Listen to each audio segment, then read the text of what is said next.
आप सभी जानते हैं हमारा देश अब चुनाव मोड में है। कुछ दिन में 5 साथियों, आप भली भांति जानते हैं कि आज हमारे देश में क्या हो रहा है।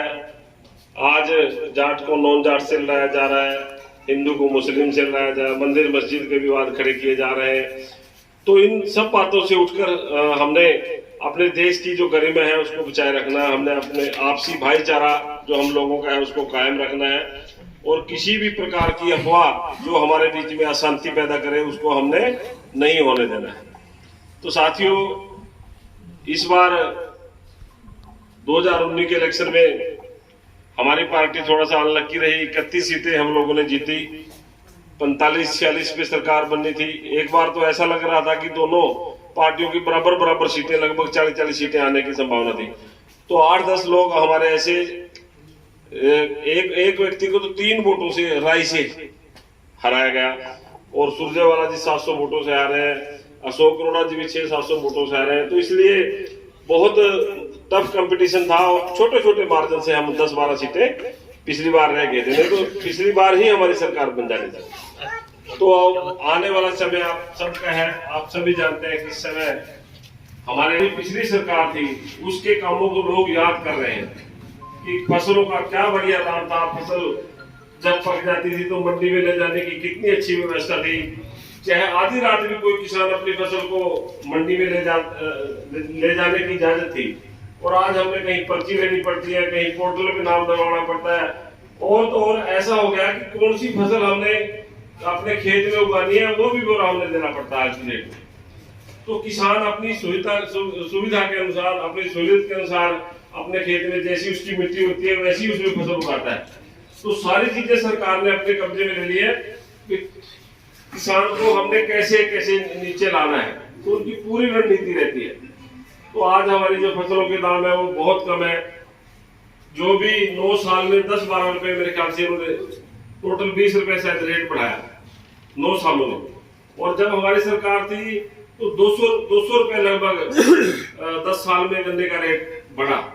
तो वो कई गुना रेट हो गया जो मौजूदा रेट था। शायद 110 था उस टाइम 2004 में। तो उसके बाद 310 पे आके रुका और अब मेरे ख्याल से 370-72 पे है। तो मेरा ये मानना है कि साथियों, अब हमने पीछे मुड़ के नहीं देखना। अपने रिश्तेदारों को, अपने मित्रों को, सभी को हमने बताना है कि आने वाला समय कांग्रेस पार्टी का है और जनता सर्वोपरि होती है लोकतंत्र में, क्योंकि जिसको भी वो चुनकर यहाँ से भेजते हैं वही विधायक बनता है। तो मेरा ये मानना है कि आने वाले समय में हम सब लोग मिलजुल कर अपनी कांग्रेस पार्टी के साथ चलें और यहाँ से अपने जो मौजूदा विधायक हैं उनको पुनः बहुत अच्छे मार्जिन से जिताकर दोबारा से विधानसभा में भेजें। तभी हम सरकार में हमारे जो एरिया है, जो हमारा हल्का है, उसकी हिस्सेदारी होगी। तो ये हिस्सेदारी कायम रखनी है। तो इसको और ज्यादा से वैसे बहुत बड़े मार्जिन से आप लोगों ने पीछे भी मैडम को जिताया है और अब उससे भी अच्छी जो वेव है हमारी उसको कन्वर्ट करना है ताकि किसी भी प्रकार की हम लोगों को आने वाले समय में समस्या ना हो। आज इस सरकार से चाहे कोई भी वर्ग है हमारे समाज का, चाहे वो कर्मचारी है, चाहे व्यापारी है, चाहे कोई किसान है, चाहे हमारे बेरोजगार युवा है, सब लोग परेशान है। और महंगाई और भ्रष्टाचार की तो आज अति हो चुकी है, क्योंकि हरियाणा में जो हिंदुस्तान है, हमारा छोटा सा प्रदेश है, जो बेरोजगारी की दर है सबसे ज्यादा हमारे हरियाणा प्रदेश में है। पढ़े लिखे युवा आज लाखों करोड़ों की संख्या में है जिनको कोई रोजगार नहीं मिलता। आज छोटी सी छोटी नौकरी कौशल में, सक्षम में लगाने के लिए भी हम बड़ी बड़ी अप्रोचें लगाते हैं। उसमें भी वो अपने लोगों को सिलेक्ट करके लगवा रहे हैं छोटी छोटी नौकरी के लिए, और पक्की नौकरी कोई नहीं निकाल रहे हैं। सारा काम, जो काम 50-60 हजार रुपए की नौकरी वाला व्यक्ति करता था वो 10 हजार में वो काम करवा रही है सरकार आज। मतलब इतना शोषण पढ़े लिखे युवाओं का हो रहा है सरकार में। तो साथियों, कोई भर्ती इनकी कंप्लीट नहीं होती। जो भी भर्ती ये करते हैं उसी में किसी में स्टे हो जाती है, किसी का पर्चा लीक हो जाता है। तो ये कोई नीति थोड़ा ना है। एक बार एक भर्ती जो 1 साल में हो जाने की वो 10 साल में भी पूरी नहीं कर रही है सरकार। तो कितना अन्याय हमारे युवाओं के साथ राज्य सरकार कर रही है। और महंगाई की मैं बात करूं, डीजल पेट्रोल के दाम 30 से 35 रुपए लीटर होने चाहिए जो इंटरनेशनल मार्केट में तेल की कीमतें हैं आज की डेट में। और जो सारा मुनाफा है ये अपने बड़े बड़े दफ्तर बनाने के लिए ये सरकार यूज कर रही है। और जो कर्जा है वो कई सौ गुना इस सरकार में बढ़ गया। 2004 में जब 10 में हमने सरकार जब छोड़ी 14 में तो 70,000 करोड़ रुपए का कर्जा था हरियाणा का पूरा, 4 लाख करोड़ रुपए का कर्जा है। तो अगर इतना पैसा आया है कर्जा लेकर तो हरियाणा का तो एक एक कोना पक्का हो जाता। आज हम देख रहे हैं जिस रास्ते से हम आए 70 साल हो गए हमारे देश को आजाद हुए, हमारे रास्ते तक कच्चे हैं अभी तक। और जो हमारा हल्का है हरियाणा का सबसे पिछड़ा हुआ हल्का हमारा सनौर हल्का है, क्योंकि सरकार में पिछली बार यहाँ से विधायक सरकार का विधायक था, परंतु उन्होंने कोई ऐसा काम अपने हल्के के लिए नहीं किया जिससे हमारे हल्के का नाम रोशन हो। देखो सड़कें गलियां तो सारी सरकारों में छोटी मोटी बनती रहती है, कभी कम कभी ज्यादा। हमारा घाट क्षेत्र है, यहाँ कोई अच्छा प्रोजेक्ट आ जाए, यहाँ कोई इंडस्ट्री आ जाए जिससे हमारे बच्चों को रोजगार मिले, यहाँ कोई अच्छा इंस्टीट्यूट आ जाए जिसमें हमारे बच्चों को अच्छी शिक्षा मिले, कोई कॉलेज इस तरह का, कोई पॉलिटेक्निक कॉलेज, कोई हॉस्पिटल। अभी हमने पीछे डिमांड रखी थी तो छोटा सा एक CHC बना है हमारे रंजीतपुर में, वो इस एरिया के लिए काफी नहीं है। जितनी पॉपुलेशन, जितने गरीब लोग हमारे इस हल्के में है, हमारे इस एरिया में है, खासकर घाट क्षेत्र में, उसके लिए यहाँ कम से कम 100 बेड का हॉस्पिटल होना चाहिए। और मैं ये आश्वासन दिलाता हूँ कि अगली बार सरकार बनने पे जैसा आप लोग कहेंगे, चाहे उद्योग के बारे में कहेंगे, चाहे हॉस्पिटल के बारे में कहेंगे, चाहे स्कूल कॉलेज के बारे में कहेंगे, और चाहे अपने जो पुल है हमारे यहाँ, चाहे उनकी डिमांड रखेंगे, वो हर मांग आपकी पूरी होगी। जिंदाबाद सोनिया गांधी, जिंदाबाद बहन कुमारी सैलजा, जिंदाबाद श्रीमती रेणु बाला की, जिंदाबाद। तो साथियों, जो डेवलपमेंट के काम है, जैसे हमने मध्यपुर से जैतपुर जाना है या कहीं जाना है, तो कितनी बड़ी नदी, कितनी गहरी नदी है। तो ये बीच में मैडम ने कई बार इस पुल की आवाज उठाई है। एक बार तो इसकी प्रपोजल भी तैयार हो गई थी, बन के ये बनवाएंगे, दुष्यंत जी ने इसकी घोषणा भी की थी वहां, परंतु आज तक वो प्रपोजल वहीं का वहीं रह गया, क्योंकि सरकार कोई और है, विधायक विपक्ष के हैं, तो वो नाम नहीं होने देना चाहते हैं। तो मेरी ये गुजारिश है, मैंने काफी समय ले लिया आपका, आगे भी हमारा कार्यक्रम है। मैं आप सभी का, यहाँ आप बहुत अच्छी संख्या में यहाँ गांव में पहुंचे हैं, आप सभी का मैं बहुत बहुत धन्यवाद करता हूँ। आप सभी का मैं बहुत आभार व्यक्त करता हूँ और उम्मीद करता हूँ कि आप आने वाले समय में कांग्रेस पार्टी का जैसे पीछे साथ दिया आप लोगों ने, आगे भी वैसे ही साथ देंगे। आप सभी का बहुत बहुत धन्यवाद, बहुत बहुत आभार। यहाँ से सरपंच भाई सुनील जी, चौधरी असलम जी, चौधरी इस्लाम जी, पूर्व सरपंच माथुराम जी, सुलेमान जी, जिद्दाराम जी, दिनू जी,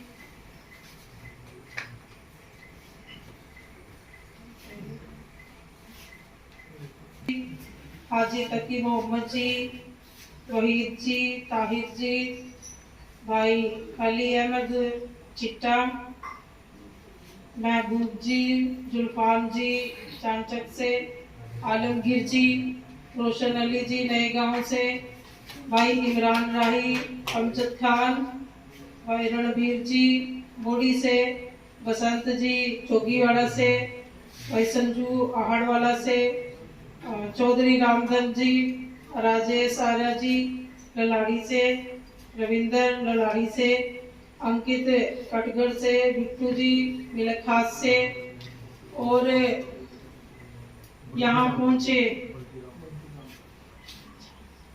हमारा भाई पहुंचा यहाँ से बंटी शर्मा रामपुर से, और उनके साथ और भी साथी आए हैं। और यहाँ पर पहुंचे सभी पिता तुल्य बड़े बुजुर्ग, सभी सम्मानित मंच, छायाकार, पत्रकार बंधु और प्यारे बच्चों, सबसे पहले तो मैं अपनी ओर से यहाँ पहुँचने पर आप सबका अभिनंदन करती हूँ। आप सबका स्वागत, आप सबको राम राम, आप सबको सलाम भी करती हूँ। साथियों, जैसा कि हम सभी जानते हैं कि केंद्र और हरियाणा में भाजपा की सरकार है, और जब से भाजपा की सरकार बनी, इस सरकार में हर वर्ग दुखी है। हमारी जो जनता है वो भाजपा के राज में त्रस्त है, क्योंकि जब से भाजपा की सरकार बनी, ना किसान खुश, ना मजदूर खुश, ना कर्मचारी खुश, ना हमारे युवा खुश, ना हमारी महिलाएं। क्योंकि जिस भी वर्ग ने अपनी आवाज को उठाना चाहा, तो भाजपा सरकार ने जनता की आवाज को दबाने का काम किया। आज किसानों की अगर बात करें, ना तो किसानों की जो उनकी फसल है उनके अच्छे दाम मिल पाते हैं, ना ही उनको मुआवजा मिल पाता है, और ना ही किसानों की कोई सुनवाई हो रही है। क्योंकि धरने पे हमारे किसान साथी बैठे, आज तक भी किसानों की बात सुनने के लिए मोदी सरकार तैयार नहीं है। हमारे युवा देखें, आज बेरोजगारी इतनी चरम सीमा पे है कि हमारे पढ़े लिखे बच्चे आज बेरोजगार घूम रहे हैं। अगर बात करें महंगाई की, महंगाई आज इतनी ज्यादा हो चुकी है कि गरीब परिवार को, गरीब लोगों को खाने की भी जहमत इतनी उठानी पड़ रही है कि वो क्या कमाए, क्या बचाए और क्या अपने बच्चों को खिलाए। आज महंगाई से इतना बुरा हाल है, और चाहे वो महंगाई हो, बेरोजगारी हो, हमारे किसान साथी हो, हमारे युवा हो, जब कांग्रेस की सरकार थी हर वर्ग खुश था। किसानों को अपने फसलों के अच्छे दाम मिलते थे, बेरोजगारी इतनी कम थी कि हमारे युवाओं को रोजगार भी मिलता था, महंगाई नहीं थी। जो गैस का सिलेंडर आज हम इतना 1180 रुपए में ले रहे हैं, वो 300 साढ़े 300 रुपए का सिलेंडर कांग्रेस के राज में मिलता था। पेट्रोल डीजल के दाम, खाने के राशन के दाम, हर चीज में तो महंगाई भाजपा सरकार ने कर दी। और ना किसी गरीब परिवार को कोई कॉलोनी मिली, ना किसी को 100 गज का प्लाट मिला, ना किसी के बीपीएल कार्ड बने, और बीपीएल कार्ड बनाने की बजाय गरीब लोगों के बीपीएल कार्ड जो है वो काट दिए गए हैं। हमारे बुजुर्गों को जो सम्मान भत्ता पेंशन मिलती थी, हमारे बुजुर्गों की पेंशन काट दी गई है। और जहाँ तक मैं जाती हूँ, मेरे को महिलाएं मिलती हैं जो विधवा भी होती है, बुजुर्ग महिलाएं भी होती है, उन महिलाओं की जो पेंशन लगती है वो भी काट दी गई है। तो ऐसी भाजपा सरकार में जो जनता त्रस्त है, इनकी बातों से, इनके वादों से आज जनता जागरूक हो चुकी है कि आज भाजपा को वोट की चोट से आईना दिखाना है, और यहाँ हरियाणा से और अपने देश से भाजपा को चलता करना है, और कांग्रेस पार्टी की सरकार लेके आनी है साथियों।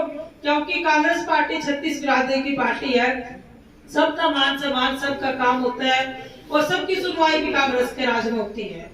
हम पूरी कोशिश करते हैं कि मैं अपनी जनता की जो समस्याएं हैं हल्का सढौरा में, उन समस्या का निवारण कराऊं।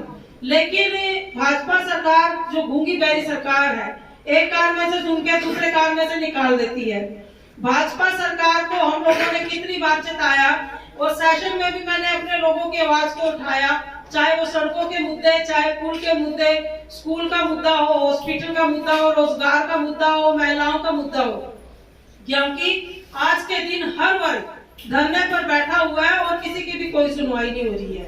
तो अगर सड़कों और पुलों की बात करूं, एक पुल हमने मंजूर भी कराया था जो जैतपुर वाला पुल है, लेकिन उसकी घोषणा अपना डिप्टी सीएम साहब ने की, लेकिन वो बाद में कैंसिल कर दिया। तो ये इन सरकार जो मिली जुली सरकार इनकी चल रही है, तो ये जनता का भला नहीं कर सकती और ना ही करना चाहती है। क्योंकि ये सोचते हैं कि विपक्ष में एमएलए बैठी है, अगर हमने काम करवाया ना उसका होगा, तो हम तो नाम को छोड़ो, हम तो अपने जनता की सुख सुविधाओं के लिए मैं आवाज उठाती हूँ, ताकि हमारी जो जनता है हमारे हल्का सढौरा की, उनके काम करवा सके, जो समस्याएं हैं उनको दूर करवा सके। रही बात सड़कों की, कुछ सड़कें हमने मंजूर कराई, लेकिन आज तक भी उनके काम रुके पड़े हैं। तो सरकार ये चाहती है कि काम करने के नाम पे पैसा अनाउंस कर दिया, लेकिन काम वो जब तक काम नहीं होंगे तो काम रहेंगे कैसे, जनता को कैसे सुविधा मिलेगी।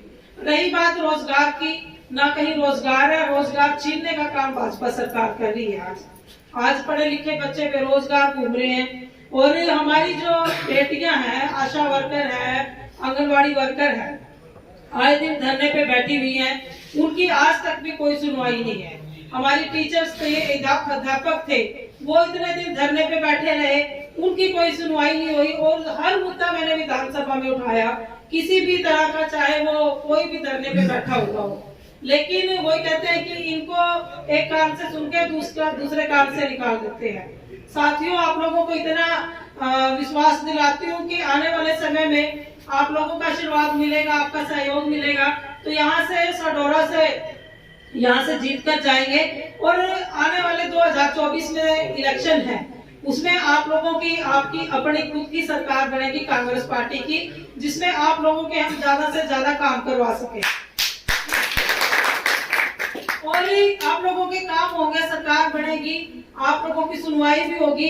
आज विपक्ष में होने के नाते हम आप लोगों की आवाज उठा सकते हैं, लेकिन काम तो सरकार ने करना, फंड सरकार ने देना, काम उन्होंने नहीं करवाना। और जब तक पैसा नहीं आएगा, फंड नहीं आएगा, तो सरकार के द्वारा तो हम मतलब हमारे भी हाथ बंधे हुए हैं, ना हम काम करवा सकते हैं, ना किसी को बोल सकते हैं। तो जब तक सरकार नहीं आती तो हमारा एक अलग होना चाहिए कि हमने 2024 में हरियाणा में और हल्का सडोरा से कांग्रेस पार्टी को जिताना है और यहाँ से कांग्रेस पार्टी को मजबूत करना है, ताकि जब भी सरकार बने 2024 में इलेक्शन है, आप लोगों की भागीदारी हम सरकार में रह के सुनिश्चित कर सके, आप लोगों के हम ज्यादा से ज्यादा काम करवा सके। तो साथियों, मैं तो आप सबसे यही कहूंगी कि 24 में इलेक्शन है, तो आप लोग कांग्रेस पार्टी से ज्यादा जुड़े, कांग्रेस पार्टी की जो नीतियां हैं वो लोगों तक पहुंचाए, घर तक पहुंचाए। और जो भाजपा सरकार की जन विरोधी नीतियां हैं, क्योंकि इनकी करनी और कथनी में कितना फर्क है हम सभी जानते हैं, वो लोगों को बताएं कि भाजपा सिर्फ जुमलेबाजों की सरकार है, जुमलेबाजों के जो जुमले सुनाकर लोगों से वोट लेती है और अपनी सरकार बना के फिर लोगों को भूल जाती है। तो ऐसी सरकार को हमने चलता करना है और ये आप लोगों के हाथ में, क्योंकि जनता के पास एक ऐसी ताकत है वोट के रूप में, जो वोट की चोट से जनता भाजपा सरकार को आईना दिखाकर इनको चलता करने का काम करेगी। तो आप सब यहाँ पहुंचे, आप सबसे मैं अपनी ओर से धन्यवाद करती हूँ, आभार व्यक्त करती हूँ। और जो आप लोगों का ये रास्ता था, कोशिश करूंगी कि सरकार की तरफ से जैसे भी कैसे कोई भी फंड आता है तो उसको पूरा करवाने का पूरा प्रयास करेंगे। लेकिन आपको कहना चाहूंगी कि जब भी जैसे भी सरकार फंड देगी, कोशिश करूंगी कि फंड जल्दी दे या किसी भी तरह से कोई भी स्कीम हो, क्योंकि आप सभी जानते हैं बिना पैसे के काम भी नहीं होता। और आप लोगों का काम करवाने का पूरा प्रयास करेंगे। लेकिन इतना आश्वासन देती हूँ आपको, 2024 में आप लोगों की अपनी सरकार बन रही, सरकार में आप लोगों के ज्यादा से ज्यादा रह के हम काम करवाएंगे और जो भी आप काम कहेंगे वो आप लोगों के ज्यादा काम करवाएंगे। आप सब यहाँ पहुंचे, आप लोगों ने मेरी बात सुनी। एक आप लोगों के स्कूल के जो टीचर हैं, वो टीचर्स की कमी, क्योंकि मेरे पास गांव से फोन भी आया था, अभी ने किया था ना, रामधन जी ने फोन किया था, तो मैंने वो बीओ मैडम को भी किया था। और जैसे भी कह रहे थे कि टीचर्स की कमी हो या हॉस्पिटल में डॉक्टर्स की कमी हो, इस सरकार में ना तो टीचर है ना डॉक्टर है। लेकिन फिर भी मैंने रिक्वेस्ट की थी कि आप लोग स्कूलों में जहाँ जहाँ अध्यापक नहीं है वहाँ पे अध्यापक भेजे, ताकि हमारे बच्चों को पढ़ाई की सुविधा मिल सके। और कोशिश करूंगी कि एक बार बात करके अपना शिक्षा मंत्री जी से बात करूंगी और यहाँ पे जो अध्यापक की कमी है जिस भी स्कूल में, वहाँ पे अध्यापक स्कूलों में भिजवाएं, ताकि हमारे बच्चों को अच्छी शिक्षा मिल सके, अच्छी सुविधा मिल सके। तो बुधवार को मेरी मीटिंग होती है, वहाँ जाके मैं शिक्षा मंत्री जी से मिलकर ये बात आप लोगों की करूंगी, ताकि आपके स्कूल में यहाँ पे अध्यापक आ सके और बच्चों की पढ़ाई करवा सके। धन्यवाद।